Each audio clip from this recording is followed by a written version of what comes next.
Hello. Comfortable? Yeah.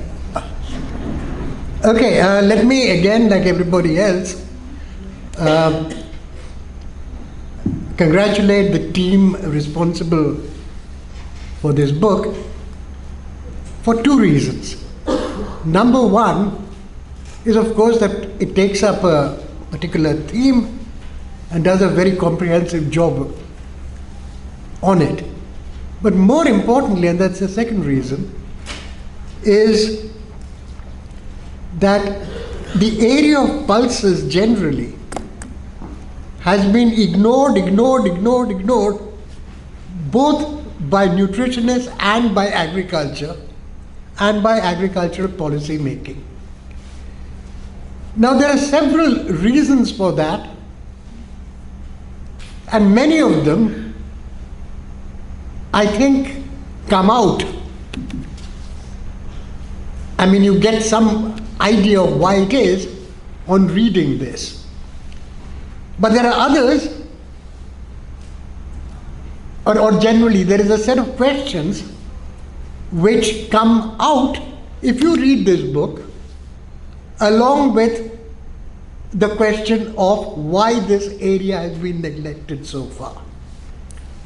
And let me actually just say two or three things, because I think Veju said that, talking to CSCP and things that, Now, in the CSCP, we were perfectly aware, even in the 90s, about, number one, the protein value in nutrition.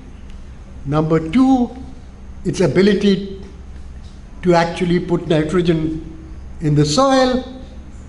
We made these calculations in certain. But the real problem, I think any price setter, for example, on pulses would face, was striking us in the face. And that is this. In India, pulses production remained at around 15 million tons right from the mid-60s to the mid-2000s. For 40 years, there was virtually no increase in pulses production. During this period, the production of cereals just went up. The production of most agricultural commodities went up, and obviously national income went up much more. The incredible thing is that the real price of pulses didn't go up. The price of pulses divided by the general price level didn't go up. And that is really what drove and keeps driving our problems on actually giving pulses a much higher price. That is, the market doesn't seem to be bearing it. Why is it? There are certain clues, obviously. First of all, there are substitutes. And these substitutes, amongst them, the main one is eggs. Egg production actually went up massively during this period, and egg production was actually taking up a lot of the protein requirements which otherwise would have been met by pulses. But obviously there was something much more than that, because egg production is only a partial thing.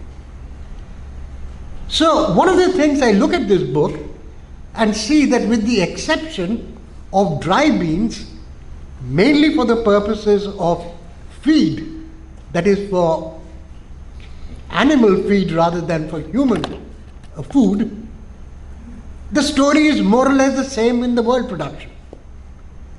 That is, we leave out dry beans, world production from 60s to about 2000 didn't increase. And I guess that's roughly the story on the relative price side as well. Now here's the second part of this, which is both in India and in the world. After the 2000s, somewhere around the middle of 2000, so around 2004, 2003, when world agriculture starts getting out of about a 10-year plateau, pulse production starts going up. As Vikas says, it went up by about 20 million tons between 2001 and now.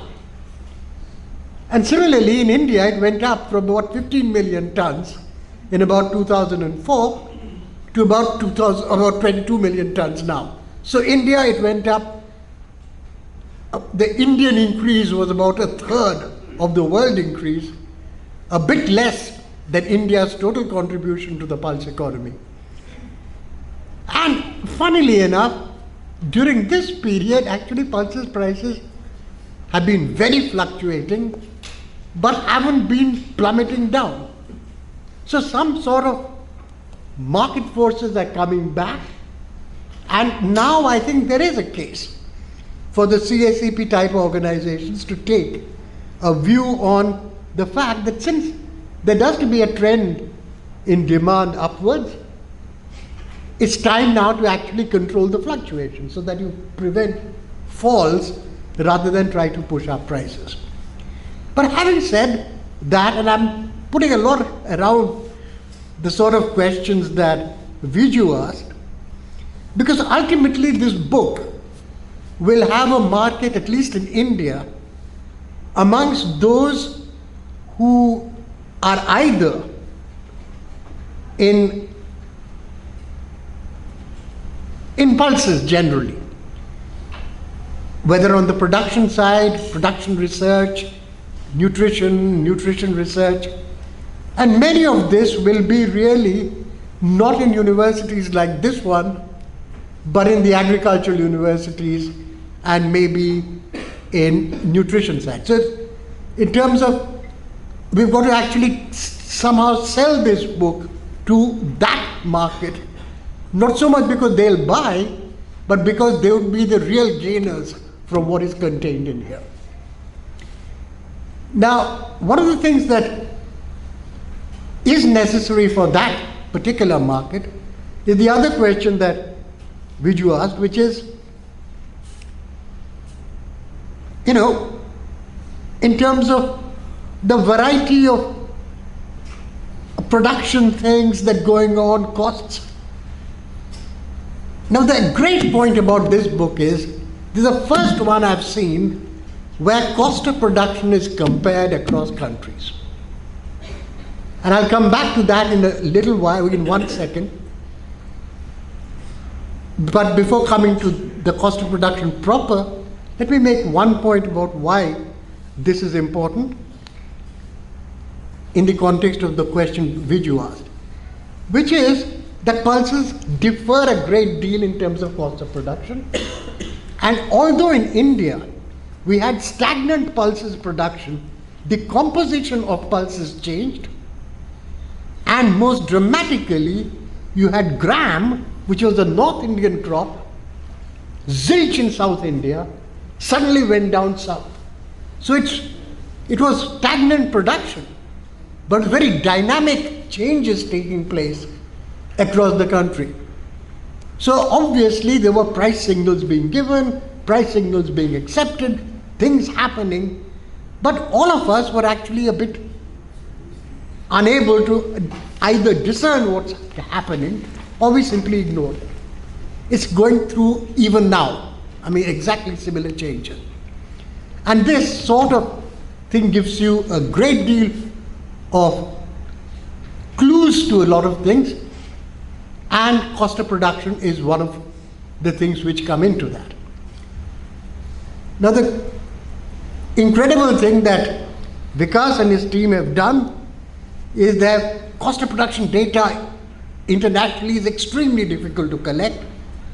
Most governments won't give you their cost of production data. The only ones which share it openly is the US, India, and to some extent the Europeans. Hardly anyone does. These guys actually went in to individual country statistics, use Google Translation if necessary to translate back from the local languages onto the languages they could understand. The numbers were easy enough, and they've got some sense of what it costs. And what it essentially shows is essentially that larger the farm, the lower the cost.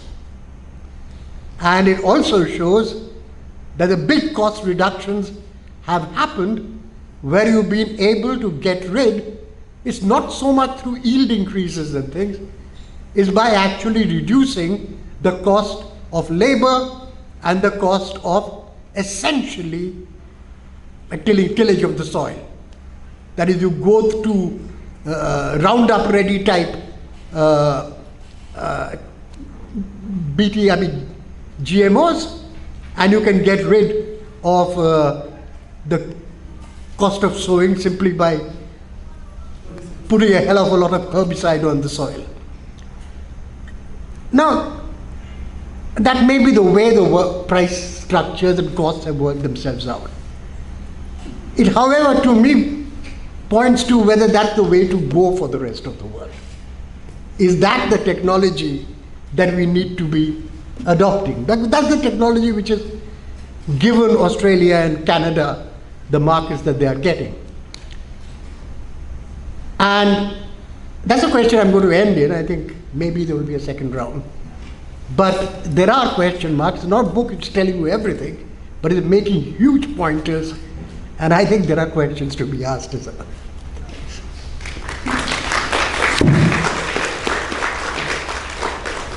Thank you very much. Thank you very much.